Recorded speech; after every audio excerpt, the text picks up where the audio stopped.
Welcome back to the channel everyone. কেমন আছেন আপনারা সকলে? আজকে একটা দুর্দান্ত খবর নিয়ে এসে গেছি নর্থ বেঙ্গল থেকে। থাম্বনেল দেখে তো নিশ্চয়ই বুঝে গেছেন যে বুলেট ট্রেন যেটা রিসেন্টলি বাজেটে অ্যানাউন্স করা হয়েছিল, সেই লাইনটি হচ্ছে বারাণসী থেকে শিলিগুড়ি পর্যন্ত। তো সেইখানে কনস্ট্রাকশনের থেকে একটা দুর্দান্ত আপডেট এসেছে। তো আজকের ভিডিও সেই নিয়ে কথা বলে নেবো। চলুন দেরি না করে আজকে প্রেসিডি শুরু করা যাক। আমি রোহিত আপনাকে স্বাগত জানাচ্ছি এমন একটা চ্যানেলে যেখানে আপনারা জানতে পারেন পশ্চিমবঙ্গের সমস্ত ডেভেলপমেন্ট আপডেটসের খবর সবচেয়ে প্রথমেই।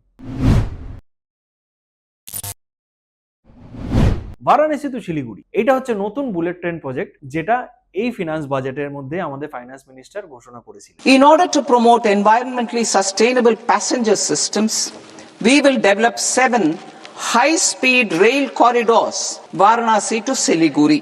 along with other new bullet train lines which is also proposed, যেমন পুনে থেকে হায়দ্রাবাদ, হায়দ্রাবাদ থেকে ব্যাঙ্গালোর, ব্যাঙ্গালোর থেকে চেন্নাই, এই সমস্ত তো রয়েছেই, বাট বারাণসী থেকে শিলিগুড়িও প্ল্যান করা হয়েছে। যে লাইনটি তিনটে স্টেটের মধ্যে হতে চলেছে, ইউপি, বিহার এবং পশ্চিমবঙ্গ, এবং এই লাইনটি প্রপোজ করা হয়েছে ভায়া পাটনা। তো এখন কি নতুন নিউজ এসে গেছে, এখন এক্সপেক্ট করাই যাচ্ছে যে জুলাই 2026 এই পুরো রুটের ওপরে সার্ভের কাজ আরম্ভ হতে চলেছে। এটা করতে হচ্ছে এনএইচ এসআরসিএল, এর মধ্যে বোথ এরিয়াল এবং গ্রাউন্ড সার্ভের কাজ হবে, যেই সার্ভের আন্ডারে ডিটারমাইন করা হবে যে অ্যালাইনমেন্ট কি হতে পারে, রুট ফিজিবিলিটি কতটা হবে, technical requirements of the corridor কি কি থাকবে সেটা দেখা হবে। এবং এই সার্ভের কাজের পরই ডিপিআর তৈরি করার কাজ আরম্ভ হবে। যে ডিপিআর তৈরি করার কাজের কমপ্লিশনের ডেডলাইন দেওয়া হয়েছে মার্চ 2027।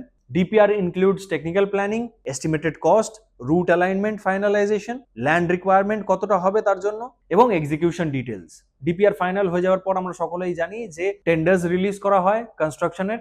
তো এক্সপেক্ট করাই যায় ইন 2028 এই রুটের মধ্যে যদি সবকিছু ঠিক থাকে কনস্ট্রাকশন আরম্ভ হয়ে যাবে। এই বুলেট ট্রেনের মাধ্যমে আমরা বারাণসী থেকে শিলিগুড়ি, আর বলতে পারি শিলিগুড়ি থেকে বারাণসী পৌঁছে যেতে পারবো 2 ঘন্টা 55 মিনিটে। তো বুঝতে পারতেন দুটো জায়গার মধ্যে যেটা ফার অ্যাপার্ট তাদের মধ্যে কমিউনিকেশনটা কত ভালো হয়ে যাবে, ডিস্টেন্সটা আরো শর্টার হয়ে যাচ্ছে বলতে পারি আমরা। এবং নতুন টেকনোলজি তো বটেই বস, তার সাথে সাথে ট্যুরিজম কতটা বুস্ট হতে চলেছে নর্থ বেঙ্গল, সিকিমের, সেইটা একবার ভেবে দেখুন। তো দেখুন, এটা কিন্তু হতে চলেছে আমাদের পশ্চিমবঙ্গের first bullet train line. Hopefully 2028 থেকে কনস্ট্রাকশন আরম্ভ হয়ে গেলে কনস্ট্রাকশন আপডেটস তো পাবেন, তার সাথে সাথে তার আগে যদি কোনো আপডেট থাকে সেগুলো আমি আপনাদের সাথে শেয়ার করব।